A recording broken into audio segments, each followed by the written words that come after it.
बुझ्दै रहेछ।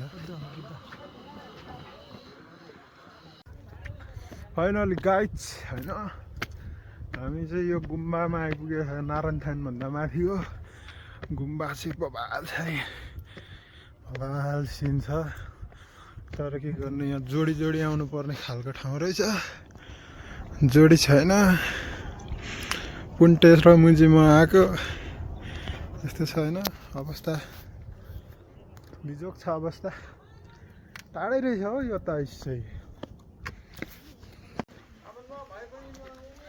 के हो त यो, के हो त यो यार, के हुन आँटेको छ। आमामामा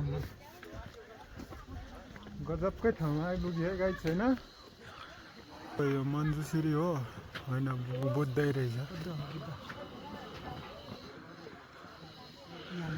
यस्तो अवस्थामा आइयो छ, एकदम बबाल ठाउँ छ। तर मान्छे चाहिँ ऐसे रहेछ नि त, ऐसे त रहेनछ।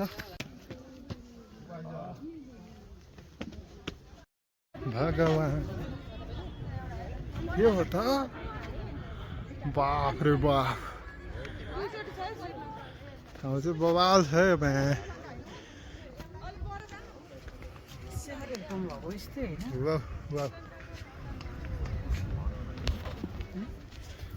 सो तपाईँहरू पनि काठमाडौँमा हुनुहुन्छ भने यस ठाउँलाई भिजिट गर्नु नभुल्नुहोला।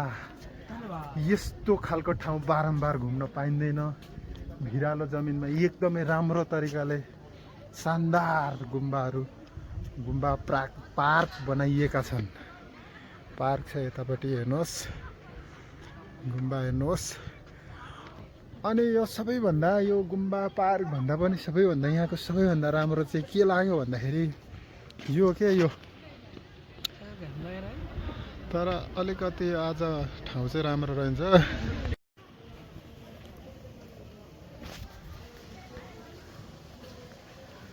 लेकराम जारी यो माछाले जुन चाहिँ राम्रो नआउने ठाउँ त्यहीँ बसेर फोटो खिच्नु भन्छ।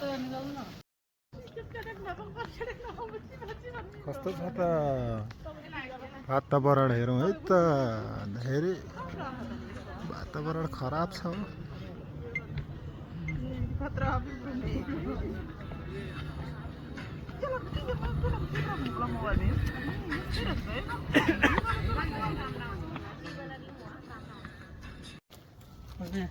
पिरा छ होइन, पिरा छ। अब बदाम खाइन्छ अनि घर गइन्छ। त मैले केटी भए पुन्टेसँग आउनु पर्यो। घ्याम्पेसँग आएर नि मलाई लाग्छ त म लामो छ नि जिन्दगी त। तर खासै केटी ल्याउने ठाउँ रहेछ, गाह्रै छ। बोका हिँड्नु पर्यो। पशुपालन